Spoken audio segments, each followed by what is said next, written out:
നമസ്കാരം. ദർശന ടിവിയുടെ ലോകമെമ്പാടുമുള്ള പ്രേക്ഷകർക്ക് വിരുന്നിന്റെ പുതിയൊരു എപ്പിസോഡിലേക്ക് ഹൃദ്യമായ സ്വാഗതം.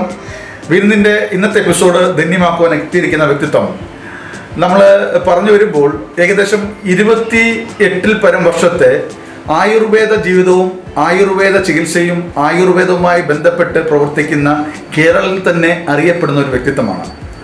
അദ്ദേഹത്തിൻ്റെ ചികിത്സയിലൂടെ ആയിരക്കണക്കിന് ആൾക്കാർക്ക് ഒരു പുതുജീവിതം സമ്മാനിച്ച വ്യക്തിത്വം. പറഞ്ഞു വരുന്നത് മലപ്പുറം ജില്ലയിൽ വണ്ടൂരിൽ ഏകദേശം 28 പരം വർഷമായി പ്രവർത്തിക്കുന്ന ഡോക്ടർ സുലൈമാൻസ് SM ആയുർ നികേതൻ്റെ മാനേജിംഗ് ഡയറക്ടറും കേരളത്തിൽ തന്നെ അറിയപ്പെടുന്ന ആയുർവേദ ഡോക്ടറുമായിട്ടുള്ള ഡോക്ടർ KK സുലൈമാൻ സാറിനെ കുറിച്ചാണ്. അദ്ദേഹത്തിൻ്റെ ഈ ആയുർവേദ ജീവിതം അത് ഒരുപാടുണ്ട്, ഒരു തുറന്ന പുസ്തകം തന്നെയാണ്. അദ്ദേഹത്തിൻ്റെ ഈ ജീവിതയാത്ര അദ്ദേഹം നമ്മളോടൊപ്പം അല്പസമയം പങ്കുവെക്കുവാൻ നമ്മളോടൊപ്പം ഇപ്പോൾ ഉണ്ട്. അതുപോലെ തന്നെ ഡോക്ടർ സുലൈമാൻസ് SM ആയുർ നികേതൻ്റെ പ്രവർത്തനങ്ങൾ, പ്രത്യേകതകൾ സാധാരണ ആയുർവേദ ഹോസ്പിറ്റലിൽ നിന്നും വ്യത്യസ്തമായി എല്ലാ തരം ചികിത്സയും, ദന്തൽ ചികിത്സയായാലും വനിതാ ക്ലിനിക്കായാലും അതുപോലെ തന്നെ പൈൽസിനൊക്കെ പ്രത്യേക ട്രീറ്റ്മെൻറ്റ് സെക്ഷൻ തന്നെ നടത്തിവരുന്ന ഈ ഒരു ഹോസ്പിറ്റലിൻ്റെ ചികിത്സാ രീതികളുമൊക്കെ അല്പസമയം പങ്കുവെക്കാൻ അദ്ദേഹം നമ്മളോടൊപ്പമുണ്ട്. വളരെ സ്നേഹത്തോടു കൂടി ആദരവോടുകൂടി തന്നെ സ്വാഗതം ചെയ്യാം ഡോക്ടർ KK സുലൈമാൻ സാറിനെ വിരുന്നിലേക്ക്. സാർ നമസ്കാരം. നമസ്കാരം.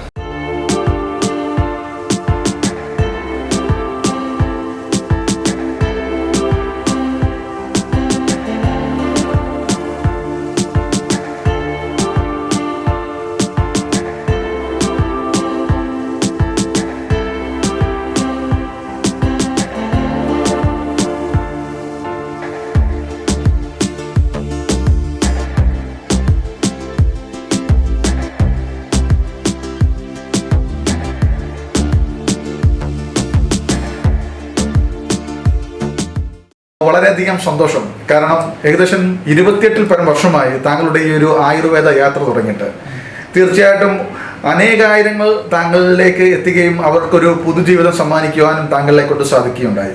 തീർച്ചയായിട്ടും താങ്കളുടെ ഈ ഒരു തുടക്കം എങ്ങനെയാണ് ആയുർവേദ മേഖലയിലേക്ക് താങ്കൾ എത്തിയത്, എങ്ങനെയാണ് ഈ ഒരു മേഖലയിലേക്ക് വരാനുണ്ടായ സാഹചര്യം, അവിടുന്ന് തന്നെ നമുക്ക് തുടങ്ങാം. പറയൂ. ശരിക്കും പറഞ്ഞാൽ ചെറുപ്പത്തിലെ ഒരു ആയുർവേദ കുടുംബമായിട്ട് നമ്മൾക്ക് ആയുർവേദ ചികിത്സകരല്ലെങ്കിലും എൻ്റെ ഉപ്പ സദക്കത്തുള്ള മൗലവി ശരി ഒരു ആയുർവേദ ചികിത്സകരായിരുന്നു. അതുപോലെ ഉപ്പയുടെ വാപ്പ പോക്കർ മുസ്ലിയാർ, അതുപോലെ വാപ്പാൻ്റെ ജ്യേഷ്ഠന് കാബുലാബാർ, അവരൊക്കെ ശരിക്കും ഒരു ആയുർവേദ ഫീൽഡിൽ ഫുള്ളായിട്ടില്ലെങ്കിലും ഒരു സൈഡായിട്ട് ആയുർവേദം ചെയ്തിരുന്ന ആൾക്കാരാണ്. അപ്പൊ നമ്മൾ ചെറുപ്പത്തിൽ തന്നെ നമ്മുടെ വീട്ടുകളിൽ ഇഷ്ടംപോലെ ആയുർവേദ പുസ്തകങ്ങളൊക്കെ ഉണ്ടാവും. അപ്പൊ നമ്മളൊക്കെ ചോദിക്കും എന്താണ് ഈ പുസ്തകമൊക്കെ, അപ്പൊക്കെ പറഞ്ഞത് ആയുർവേദ പുസ്തകങ്ങളാണ്. എൻ്റെ പറയും എൻ്റെ ജ്യേഷ്ഠനായ കാബുലാബാറിൻ്റെ പുസ്തകങ്ങളാണൊക്കെ പറയും. അന്നേ തന്നെ ആയുർവേദത്തിന് കേട്ട് പരിചയമുണ്ട്. അങ്ങനെ ചെറുപ്പത്തിൽ എന്നെ ഒരു 5ാം ക്ലാസ് പഠിക്കുമ്പോൾ തന്നെ വാപ്പാക്ക് ആഗ്രഹം ഉണ്ടായിരുന്നു ആയുർവേദ ഡോക്ടറാകാൻ. അങ്ങനെ തന്നെ ചെറുപ്പത്തിൽ തന്നെ സ്കൂളിൽ സംസ്കൃതം പഠിക്കാൻ ചേർത്തു. അങ്ങനെ സംസ്കൃതം 10 വരെ ഞാൻ സ്കൂളിൽ സംസ്കൃതം പഠിച്ചിരുന്നു. അത് പിന്നെ അത് നല്ലൊരു പ്രയോജനപ്പെട്ടു എൻ്റെ ആയുർവേദത്തിൽ. അത് വളരെ ഞാൻ കണ്ടിട്ടില്ലെങ്കിലും വാപ്പ അത് കണ്ടിരുന്നു ഒരു ആയുർവേദ ഡോക്ടറാകണമെന്ന്. എനിക്ക് തുടക്കത്തിൽ വലിയ താല്പര്യമൊന്നുമില്ലായിരുന്നു. അവസാനം ഈ ഫീൽഡിൽ കോട്ടക്കൽ ആയുർവേദ കോളേജിൽ എത്തപ്പെടുകയും അവിടുന്ന് BMS എടുത്ത് പാസ്സാവുകയും ചെയ്തു. ഓക്കെ, അങ്ങനെയാണ് താങ്കളുടെ ഈ ഒരു ആയുർവേദ ജീവിതത്തിലേക്കുള്ള തുടക്കം. ഓക്കെ, ഈ നമ്മളുടെ ഒരു ചികിത്സാ മേഖല ഇപ്പോൾ നമ്മുടെ SM ഹോസ്പിറ്റലിലേക്ക് എത്തിക്കഴിഞ്ഞാൽ, നമ്മുടെ ആയുർ നികേതനിലേക്ക് എത്തിക്കഴിഞ്ഞാൽ വ്യത്യസ്ത ചികിത്സാ മേഖലകളിൽ മികച്ച വിജയം നേടുന്ന ഒരു സ്ഥാപനമാണ് SM ആയുർ നികേതൻ. അപ്പോൾ സുലൈമാൻ ഡോക്ടറുടെ ഏറ്റവും മെയിനായിട്ട് അല്ലെങ്കിൽ ഡോക്ടറിനെ തേടി എത്തുന്ന രോഗികൾ അധികവും ഏതൊക്കെ തരത്തിലുള്ള ചികിത്സ തേടിയാണ് എത്താറുള്ളത്? പൊതുവെ പറയാൻ എല്ലാ ചികിത്സകരും എത്തുന്നുണ്ട്. പക്ഷെ കൂടുതൽ നമ്മൾ ഇവിടെ കോൺസെൻട്രേറ്റ് ചെയ്യുന്നത് ബാക്ക് പെയിൻ രോഗങ്ങൾക്കാണ്. അത് മുട്ടുവേദന, അങ്ങനത്തെ ആർത്രൈറ്റിസ് സംബന്ധമായ അസുഖങ്ങൾക്ക്, അതായത് അലർജി രോഗങ്ങൾക്ക്, പിന്നെ എല്ലാ ഇതും ചികിത്സകളും എത്തുന്നുണ്ട്. അതായത് പൈൽസ് ക്ലിനിക് ഉണ്ട്, പിന്നെ കോസ്മെറ്റോളജി ഉണ്ട്. അതിനൊക്കെ ഓരോ വിഭാഗം ഡോക്ടർമാരും ഒക്കെ ഉണ്ട്, അതിന് സ്പെഷ്യലിസ്റ്റ് ഡോക്ടർമാരൊക്കെ ഉണ്ട്. അങ്ങനെ എല്ലാ ഡോക്ടർമാർ, അതുപോലെ ഡെന്റൽ ക്ലിനിക് ഉണ്ട്. ഇവിടെ വന്നു വെച്ചാൽ എല്ലാ രോഗങ്ങൾക്കും ചികിത്സ ഇവിടെ വരുന്നവർക്ക് നമ്മളെ കൃത്യമായിട്ടുള്ള ട്രീറ്റ്മെന്റ് കൊടുക്കാൻ എല്ലാ സജ്ജീകരണവും ചെയ്തിട്ടുണ്ട്. അതാണ് പ്രത്യേകത. ഇപ്പോൾ സാധാരണ നമ്മൾ ഒരു ആയുർവേദ ഹോസ്പിറ്റലിലേക്ക് എത്തിക്കഴിഞ്ഞാൽ ആയുർവേദമായിട്ട് അല്ലെങ്കിൽ ആയുർവേദ ചികിത്സയിൽ ആയുർവേദം ജനറലായിട്ട് ട്രീറ്റ്മെൻറ്റ് ചെയ്യുന്നു, പേഷ്യൻസ് പോകുന്നു. പക്ഷേ ഇവിടെ ഓരോന്നിനും ഓരോ സെക്ഷനായിട്ട് പിന്നെ കൃത്യമായിട്ട് മാറ്റി നിർത്തിയിട്ടുണ്ട്. അപ്പോൾ അത് കൈകാര്യം ചെയ്യുന്നത് എങ്ങനെയൊക്കെയാണ്? നമ്മളിപ്പം പൈൽ സെക്ഷന് അല്ലെങ്കിൽ വനിതാ ക്ലിനിക്ക്, അതുപോലെ തന്നെ ദന്തൽ മേഖല, അതേപോലെ തന്നെ നമ്മളുടെ കോസ്മെറ്റോളജി മേഖല, ഇതൊക്കെ കൈകാര്യം ചെയ്യുന്നത് അതിൻ്റെ രീതി എങ്ങനെയാണ് മുന്നോട്ട് പോകുന്നത്? നമ്മുടെ പേഷ്യന്റ് ആദ്യം എൻ്റെ അടുത്താണ് വരിക. അപ്പോൾ പൈൽസ് രോഗി വരും, ആദ്യം എൻ്റെ അടുത്ത് പൈൽസ് രോഗി വരും. അപ്പം നമുക്ക് അതിൻ്റെ ഇൻവെസ്റ്റിഗേഷനും അതിൻ്റെ പരിശോധനക്കൊക്കെ അതിൻ്റെ വേറെ ഡോക്ടേഴ്സ് ഉണ്ട്. ഇതിൻ്റെ ആയുർവേദത്തിൽ PG എടുത്ത ഡോക്ടേഴ്സ് ഉണ്ട്. അതുമാതിരി കോസ്മെറ്റോളജിൻ്റെ പ്രശ്നങ്ങളിൽ വരുമ്പോൾ കോസ്മെറ്റോളജിയിലെ ട്രെയിനിങ് ചെയ്ത ഡോക്ടേഴ്സ് അതിനുണ്ട്. വനിതാ ക്ലിനിക്ക് വനിതകൾക്ക് വനിതാ സ്പെഷ്യലിസ്റ്റുമാരുണ്ട്. സാർ, അതുപോലെ ഇപ്പോൾ ഏകദേശം 28 പരം വർഷത്തോടടുക്കുന്ന താങ്കളുടെ ഈ ഒരു യാത്ര വളരെ വിജയകരമായിട്ട് തന്നെ മുന്നോട്ട് പോകുന്നു. ഈ ഒരു അവസരത്തിൽ നമ്മളുടെ സമൂഹത്തിനോട് അവരുടെ ഈ ഒരു ആയുർവേദത്തിനോടുള്ള അവരുടെ സമീപനം, അതുപോലെ തന്നെ മറ്റുള്ള തലങ്ങളിൽ നിന്നും ആയുർവേദത്തിലൂടെ അവരുടെയും സമീപനം, അതുപോലെ തന്നെ ഗവൺമെൻറ്റുകളുടെ ഒരു സപ്പോർട്ട് നമ്മുടെ ഈ ഒരു ആയുർവേദത്തിനെ കാത്തു സൂക്ഷിക്കുന്നതിനും സംരക്ഷിക്കുന്നതിനുമായിട്ടുള്ള അവരുടെയൊക്കെ ഒരു കരുതൽ എങ്ങനെയാണ് നമുക്ക് ലഭ്യമാകുന്നത്? പ്രത്യേകിച്ച് താങ്കളെപ്പോലുള്ള ഡോക്ടേഴ്സുകളൊക്കെ ഒരുപാട് സംഘടനാ മേഖലകളിലും പ്രവർത്തിക്കുന്ന വ്യക്തമാണല്ലോ. എന്താണ് താങ്കളുടെ അഭിപ്രായം? ഇപ്പോൾ ശരിക്കും നമ്മളെ കൂടുതൽ രോഗങ്ങൾ വരുന്ന ജീവിതശൈലി രോഗങ്ങളാണ്. ഷുഗർ, BP, കൊളസ്ട്രോൾ എന്ന രോഗങ്ങളാണ്. അതുപോലെ പിന്നെ കൂടുതൽ ഇപ്പോൾ വന്നുകൊണ്ടിരിക്കുന്ന കിഡ്നി സംബന്ധമായ അസുഖങ്ങളും കൂടുതൽ വരുന്നുണ്ട്. പക്ഷെ അതൊക്കെ വരാൻ പ്രത്യേകിച്ച് കാരണം നമ്മുടെ ജീവിത രീതികളിലെ മാറ്റമാണ്. നമ്മളെ ഭക്ഷണം പ്രത്യേക റോളുണ്ട് ഈ രോഗങ്ങൾക്ക്. പണ്ടത്തെ മാതിരിയല്ല, ഇപ്പം ഫാസ്റ്റ് ഫുഡ് സംസ്കാരമായതുകൊണ്ട് പിന്നെ ഉറക്കമൊന്നും ശരിക്കും കിട്ടുന്നില്ല. രാത്രി ഫുള്ള് മൊബൈലും അത് പിന്നെ അങ്ങനത്തെ പരിപാടികളായിട്ട് ആകുമ്പോൾ ഉറക്കം ശരിക്കും കിട്ടും. ഉറക്കം വളരെ കുറവാണ് ഇപ്പോൾ ആൾക്കാർക്ക്. അതൊക്കെയാണ് രോഗങ്ങൾക്ക് ഉണ്ടാകാൻ കാരണം. പിന്നെ ടെൻഷന്, അതൊക്കെ പല ജാതിയിലെ ടെൻഷനുകളും ഇന്ന് ആളുകൾക്കുണ്ട്. അതൊക്കെ ഒരു രോഗത്തിന് പ്രധാനപ്പെട്ട കാരണമാണ്. പക്ഷെ ഗവൺമെന്റ് കുറെ ശ്രമിക്കുന്നുണ്ട് പക്ഷെ അതിനൊക്കെ ഒരു പരിധിയുണ്ട്. ഗവൺമെന്റിന്റെ ശ്രമം ജനങ്ങൾ ബോധവൽക്കരാവില്ല. അതാണ് ഏറ്റവും വലിയ പ്രത്യേകത. ജനങ്ങൾ ആദ്യമേ ഇതിനെ ഒരു ബോധവൽക്കരണം അവർക്ക് സ്വയമേ നടത്തേണ്ടതാണ്. അതിൽ നിന്നാണ് ഒരു മാറ്റം കൊണ്ടുവരുന്നത്. സത്യത്തിൽ ഇപ്പോൾ ഡോക്ടർ പറഞ്ഞത് തന്നെ ജീവിതശൈലി രോഗങ്ങൾക്ക് മികച്ച ട്രീറ്റ്മെന്റ് ആയുർവേദത്തിൽ തന്നെയാണ്. അതിലാണ് ഏറ്റവും കൂടുതൽ ജനങ്ങൾ എത്തുന്നത് തന്നെ. പക്ഷേ ഇതിലേക്ക് എത്തുമ്പോൾ തന്നെയും ആ ഒരു ചികിത്സയ്ക്ക് ശേഷം അവർ വീണ്ടും പഴയ രീതിയിലേക്ക് തന്നെ മടങ്ങുകയാണെങ്കിൽ വീണ്ടും ഈ രോഗം വരികയല്ല ചെയ്യുന്നത്. അങ്ങനെയാണ് സംഭവിക്കുന്നത്. വീണ്ടും അത് പിന്നെ കുറച്ച് ദിവസമൊക്കെ നോക്കും, പിന്നെ വീണ്ടും അവർ അതേപോലെ തന്നെ പോകും. അതാണ് കാരണം. ഇപ്പോൾ മലപ്പുറം ജില്ലയിലൊക്കെ ഉപ്പും മധുരവും ഉപയോഗിക്കേണ്ട അറിഞ്ഞാണ് കുറെ ഗവൺമെന്റിന് കുറെ പ്രചാരണം നടത്തുന്നുണ്ട്. കൂടുതൽ ഉപ്പ് ഉപയോഗിക്കരുത്. അതൊക്കെ നല്ലൊരു പരിപാടിയാണ്. പക്ഷെ അതൊന്ന് വിജയിച്ചാൽ നല്ല മെച്ചാണത്. ഇപ്പൊ നമ്മുടെ കളക്ടറൊക്കെ നല്ല അതിനുള്ള പരിപാടികൾ എല്ലാ സപ്പോർട്ടും ചെയ്യുന്നുണ്ട്. ഡോക്ടർ, താങ്കളുടെ ഈ ഒരു ഇത്രയും വർഷത്തെ ഒരു എക്സ്പീരിയൻസ് തീർച്ചയായിട്ടും ആയുർവേദത്തെക്കുറിച്ച് നമ്മളുടെ ഒരു തലമുറ, വളർന്നു വരുന്ന ഒരു തലമുറയ്ക്ക് ആയുർവേദത്തെ അല്ലെങ്കിൽ അതിനെ അറിയാമെങ്കിൽ തന്നെയും അതിനെ മാറ്റി നിർത്തുന്ന ഒരു സമൂഹത്തിന് വേണ്ടിയാണ്, മറ്റുള്ള എല്ലാ പ്രേക്ഷകർക്കും വേണ്ടിയല്ല. എങ്കിൽ എന്താണ് താങ്കൾക്ക് അവർക്ക് കൊടുക്കാനുള്ള ഒരു നിർദ്ദേശം? ശരിക്കും ആയുർവേദം പറഞ്ഞ 5000 വർഷങ്ങൾക്ക് മുമ്പുള്ള ഒരു ചികിത്സാ രീതിയാണ്. അതിന് ശരിക്കും അത് ഇപ്പോഴും അത് വളരെയധികം പ്രസക്തമാണ്. കാരണം അവർ മറ്റു ചികിത്സകളെ അപേക്ഷിച്ച് പാർശ്വഫലങ്ങളൊന്നുമില്ല. അപ്പോൾ ശരിക്കും നമ്മൾ ഫോളോ ചെയ്യുകയാണെങ്കിൽ ഒരു അസുഖങ്ങളില്ലാതെ പോകാൻ പറ്റും. നമുക്ക് അതിനെ കൃത്യമായിട്ടുള്ള റൂട്ടിൽ കൂടെ നമ്മൾ കണ്ടെത്തി മുന്നോട്ട് പോകണം. തീർച്ചയായിട്ടും അത് ആയുർവേദം ഏത് തരം ബുദ്ധിമുട്ടുകൾക്കും ഒരു പരിഹാരം തന്നെയാണ്. സാർ, അതുപോലെ തന്നെ നമ്മുടെ ഈ പ്രോഗ്രാം കാണുന്നവർ ഈ ഒരു ലൊക്കാലിറ്റിയിൽ നിന്നും മാത്രം കാണുന്നവരല്ല, ലോകത്തിൻ്റെ പല ഭാഗങ്ങളിൽ നിന്നും നമ്മുടെ മലയാളി സുഹൃത്തുക്കൾ നമ്മുടെ ഈ പ്രോഗ്രാം കാണുന്നുണ്ട്. നമ്മുടെ കേരളത്തിൻ്റെ എല്ലാ മേഖലകളിൽ നിന്നുമുള്ള പ്രേക്ഷകർ നമുക്ക് ഉണ്ട്. തീർച്ചയായിട്ടും അവർക്കൊക്കെ നമ്മുടെ ഒരു ക്ലിനിക്കിലേക്ക് ഒരു ചികിത്സാർത്ഥം എത്തിക്കഴിഞ്ഞാൽ അവർക്ക് നമ്മൾ കൊടുക്കാൻ പറ്റുന്ന ഫെസിലിറ്റീസ് എന്തൊക്കെയാണ്? ശരിക്കും നമ്മൾ ഇവിടുത്തെ ചികിത്സ വെച്ചാൽ നമുക്ക് തോന്നും രോഗം മാറും, അങ്ങനത്തെ കേസുകൾ മാത്രമേ നമ്മൾ ഇവിടെ എടുക്കുന്നുള്ളൂ. അവർക്ക് വേണ്ടിയുള്ള എല്ലാ സൗകര്യങ്ങളുണ്ട്. റൂമുണ്ട്, AC റൂമുണ്ട്, ഭക്ഷണം കൊടുക്കുന്നുണ്ട്, പിന്നെ മരുന്ന് നല്ല ക്വാളിറ്റിയുള്ള മരുന്നുകളൊക്കെ കൊടുക്കുക. അവർക്ക് എല്ലാവിധ സൗകര്യങ്ങളും നമ്മൾ തയ്യാറാക്കി അവർക്ക് ഏത് റേഞ്ചിൽപ്പെട്ട റൂംസ് വേണമെങ്കിലും നമ്മൾ ചെയ്തു കൊടുക്കുന്നുണ്ട്.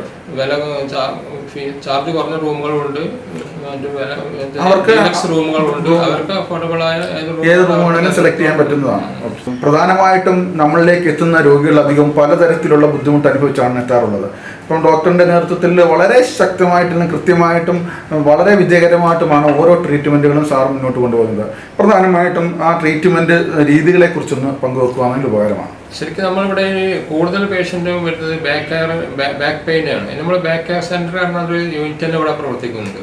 അപ്പോൾ അധികം രോഗികളും പറഞ്ഞത് സർജറി, ഇപ്പോൾ ഡിസ്കിന്റെ പ്രശ്നം കൊണ്ട് സർജറി ഒക്കെ നിർദ്ദേശിച്ച രോഗികളാണ് ഇവിടെ വന്നുകൊണ്ട് 15 ഡിസ്ക് ചികിത്സ കൊണ്ട് സുഖമായി പോകുന്നത്. ഇഷ്ടംപോലെ കേസുകൾ, ഒരു 1000-10000 കേസുകൾ അതൊക്കെ നമ്മൾ ഡോക്യുമെന്റ് ചെയ്തിട്ടുണ്ട്. സർജറി നിർദ്ദേശിച്ച കേസുകളാണ് അധികം ഇവിടുന്ന് അഡ്മിറ്റായി പോകുന്നത്. അതുപോലെ അലർജി രോഗങ്ങൾ, ശ്വാസം മുട്ട്, അലർജി, ആസ്തമ, അങ്ങനത്തെ രോഗങ്ങൾക്കും ഇവിടെ നല്ല ചികിത്സയുണ്ട്. ഇന്ന് നമുക്ക് കൂടുതൽ കാണുന്നത് പൈൽസ് രോഗങ്ങൾ ഇപ്പോൾ കൂടുതലായി മറ്റു കാലങ്ങളെ അപേക്ഷിച്ച് കൂടുതലായി വന്നുകൊണ്ടിരിക്കുകയാണ്. അത് ജനങ്ങൾ ഡോക്ടർമാരുടെ പേരിൽ വ്യാജ വൈദ്യന്മാർ ബംഗാളിൽ നിന്നൊക്കെ വന്നുകൊണ്ട് അതിന് ചികിത്സകൾ തുടങ്ങുന്നത്. ശരിക്കും അവർ യാതൊരു ക്വാളിഫൈഡും ഇല്ലാതെ മൂലക്കുരു ചികിത്സ എല്ലായിടത്തും ശരിക്കും യാതൊരു ക്വാളിഫൈഡും ഇല്ലാത്ത ആൾക്കാരാണ്. നമ്മൾ സംഘടനയൊക്കെ AMI ഒക്കെ അതിനെ ശക്തമായി എതിർക്കുന്നുണ്ട്. നമ്മളിവിടെ വെച്ചാൽ ശരിക്കും ക്വാളിഫൈഡ്, അത് പഠിച്ച് ആയുർവേദത്തിൽ ശല്യതന്ത്രം പറയും ഇതിന്റെ സ്പെഷ്യലിസ്റ്റ്, അത് പഠിച്ച ഡോക്ടർമാരാണ് ഇവിടെ ചികിത്സിക്കുന്നത്. അപ്പൊ ശരിക്കും ജെന്യുവലായ ചികിത്സയാണ് നമ്മളിവിടെ കൊടുക്കുന്നത്. നല്ല ഫലവും കിട്ടുന്നുണ്ട്. സാർ, വളരെയധികം സന്തോഷം. നമ്മളുടെ ചികിത്സാ മേഖലയിൽ ഇപ്പോൾ പൈൽസിൻ്റെ ട്രീറ്റ്മെൻറ്റ് വളരെയധികം സക്സസ് നേടുന്നുണ്ട്. ഒരുപാട് രോഗികൾക്ക് അവർക്ക് ആശ്വാസം ലഭ്യമാകുന്നുണ്ട്. അതുപോലെ തന്നെ നമ്മളുടെ സെൻറ്ററിൻ്റെ ഇപ്പോൾ SM ആയുർനികേതൻ്റെ അതുപോലെ തന്നെ ഡോക്ടർ സുലൈമാൻ സാറിൻ്റെ ഒരു മെയിനായിട്ട് എടുത്തു പറയേണ്ട ഒരു കാര്യം തന്നെയാണ് ഇവിടുത്തെ അലർജി മേഖല, അലർജി ട്രീറ്റ്മെൻറ്റിൻ്റെ ആ ഒരു സെക്ഷൻ. അലർജി, അതിനെക്കുറിച്ച് അതിൻ്റെ ഒരു ചികിത്സാ മേഖല എങ്ങനെയാണ് ഡോക്ടർ കൈകാര്യം ചെയ്യുന്നത്? ഏതൊക്കെ തരത്തിലുള്ള അലർജി രോഗങ്ങളെയാണ് ഡോക്ടർ നേതൃത്വത്തിൽ അത് ചികിത്സിക്കുന്നത്? അലർജി രോഗങ്ങളെ പറ്റി പറയുകയാണെങ്കിൽ ഇപ്പോൾ ഈ കോവിഡിന് ശേഷം നമ്മൾ ശ്വാസകോശ സംബന്ധമായ അസുഖങ്ങൾ വളരെയധികം കൂടിക്കൊണ്ടിരിക്കുകയാണ്. ശ്വാസം മുട്ടൽ, കതുപ്പ്, അങ്ങനത്തെ പ്രശ്നങ്ങൾ, അങ്ങനത്തെ ഒക്കെ നമ്മളത് ആയുർവേദം കൊണ്ട് നല്ല ചികിത്സയുണ്ട്. അതുപോലെ അലർജി, തുമ്മലും മറ്റേ സ്കിന്ന് അസുഖങ്ങൾ, ഇതൊക്കെ അതിനൊക്കെ ആയുർവേദത്തിൽ നല്ല ചികിത്സയുണ്ട്. ഇവിടെ നല്ല ചികിത്സ, നല്ല ഫലപ്രദമായ ചികിത്സ ഇവിടെ നൽകുന്നുണ്ട്. ഡോക്ടർ, വളരെയധികം സന്തോഷം. നമ്മുടെ പ്രോഗ്രാമിൻ്റെ സമയം ഏകദേശം പൂർത്തിയായിക്കൊണ്ടിരിക്കുന്നു. അതും മാത്രമല്ല, താങ്കളെ തേടി പേഷ്യൻസും വെയിറ്റ് ചെയ്യുന്നു. ഈ ഒരു അവസരത്തിൽ താങ്കളുടെ ഈ ഒരു SM ആയുർനികേതൻ്റെ വിജയം, അതുപോലെ തന്നെ KK Sulaiman sir, doctor KK Sulaiman സാറിൻ്റെ ഈ ഒരു ജീവിത വിജയത്തിൽ തീർച്ചയായിട്ടും കുടുംബത്തിൻ്റെ സപ്പോർട്ട് വളരെ വലുതാണ്. ഈ ഒരു അവസരത്തിൽ അവരുടെ സപ്പോർട്ട് എത്രമാത്രം താങ്കളുടെ ഈ ഒരു വിജയത്തിന് കൂട്ടായിട്ടുണ്ട്? കുടുംബവിശേഷങ്ങളെ പറയുവാണെങ്കിൽ ആരൊക്കെയാണ്, എന്താണ് അവരുടെ വിശേഷം? ഈ കുടുംബത്തിന്റെ സപ്പോർട്ടാണ് ഏറ്റവും നല്ല സപ്പോർട്ട്. അതുപോലെ ഈ സ്റ്റാഫിന്റെ, നമ്മളിവിടെ ഉള്ള സ്റ്റാഫൊക്കെ സ്ഥാപനം തുടങ്ങിയ അന്ന് മുതലുള്ള സ്റ്റാഫുകളാണ് അധികവും. നമ്മൾ സ്റ്റാഫിന്റെ സപ്പോർട്ടും നല്ല നമ്മളെ വിജയത്തിനുണ്ട്. പിന്നെ കുടുംബ വിശേഷം പറയുകയാണെങ്കിൽ വൈഫുണ്ട്, 2 കുട്ടികളുണ്ട്, 2 പെൺകുട്ടികളാണ്. ഒരാൾ MBBS കഴിഞ്ഞു, മറ്റേ ആൾ ഇപ്പം Kozhikode medical college second year MBBS പഠിക്കുന്നുണ്ട്. സന്തോഷകരമായിട്ടുണ്ട്. ഓക്കെ സാർ, അവസരത്തിൽ നമ്മളുടെ പ്രിയപ്പെട്ട പ്രേക്ഷകർക്ക് വേണ്ടി അവർക്ക് കൊടുക്കാനുള്ള ഒരു നിർദ്ദേശം, അതുപോലെ തന്നെ SM ആയുർനികേതൻ്റെ ഇനിയുള്ള ഫ്യൂച്ചർ പ്ലാൻ എന്താണ് താങ്കളുടെ മനസ്സിൽ? നമ്മളുടെ ഒരു ഡോക്ടർ KK സുലൈമാൻ SM ആയുർനികേതൻ്റെ ഇനിയുള്ള ഫ്യൂച്ചർ പ്ലാൻ എന്താണ്? ഇപ്പൊ ഇവിടെ ഈ ഹോസ്പിറ്റലിൽ കുറച്ച് ബെഡുകളും ഇതൊക്കെ ഉണ്ട്. നമുക്ക് കുറച്ചൊന്ന് വിചാരിക്കുന്നത് കുറച്ചൊരു റിസോർട്ട് മാതിരി, വില്ലകൾ മാതിരി, കൂടുതൽ കുറച്ച് വിദേശികളൊക്കെ ആകർഷിച്ച് വരുന്ന വിധത്തിലുള്ള കുറച്ചും കൂടി ഒരു ഡെവലപ്മെന്റ് ചെയ്യണം. കുറച്ച് സ്ഥലമൊക്കെ എടുത്തിട്ട് കുറച്ചും കൂടി അങ്ങനത്തെ ഒരു പരിപാടികൾ തുടങ്ങാനാണ് പരിപാടി. ഒരു ഒഴിഞ്ഞ സ്ഥലത്ത്, ഇപ്പൊ ടൗണിന്റെ ഭയങ്കര ടൗണിന്റെ സെന്ററിലായതുകൊണ്ട് കുറച്ച് ബുദ്ധിമുട്ടാണ്. അപ്പൊ കുറച്ച് ഒഴിഞ്ഞ സ്ഥലത്ത് കുറച്ച് അങ്ങനത്തെ താല്പര്യമുള്ളവർക്ക് വേണ്ടി ഒരു ഹോസ്പിറ്റൽ കൂടി തുടങ്ങണമെന്നാണ് ഉദ്ദേശിക്കുന്നത്. തീർച്ചയായിട്ടും ഞങ്ങളുടെ വിരുന്ന് ടീമിൻ്റെയും എല്ലാവിധ ആശംസകളും അറിയിക്കുന്നു. ഇനിയുള്ള എല്ലാ പ്രവർത്തനങ്ങൾക്കും താങ്കളുടെ നേതൃത്വത്തിൽ എന്തൊക്കെ പ്ലാൻ ചെയ്യുന്നു അതെല്ലാം വളരെ സക്സസ് ആയിട്ട് നടക്കട്ടെ. അതിലുപരി താങ്കളെ തേടിയെത്തുന്ന രോഗികൾക്ക് അവർക്ക് കൃത്യമായിട്ടുള്ള ഒരു റിസൾട്ട് ഉണ്ടാകുവാനും അത് താങ്കളെ കൊണ്ട് സാധിക്കട്ടെ, അവർക്ക് ഒരു ആശ്വാസം കൊടുക്കുവാനും താങ്കളെ കൊണ്ട് സാധിക്കട്ടെ എന്ന് ആത്മാർത്ഥമായി ആഗ്രഹിച്ചുകൊണ്ടും പ്രാർത്ഥിച്ചുകൊണ്ടും താങ്കളുടെ വിലപ്പെട്ട സമയം നമുക്ക് വേണ്ടി അനുവദിച്ചതിനെ ഒരിക്കൽ കൂടി നന്ദി അർപ്പിച്ചു നിർത്തുന്നു. നന്ദി, നമസ്കാരം.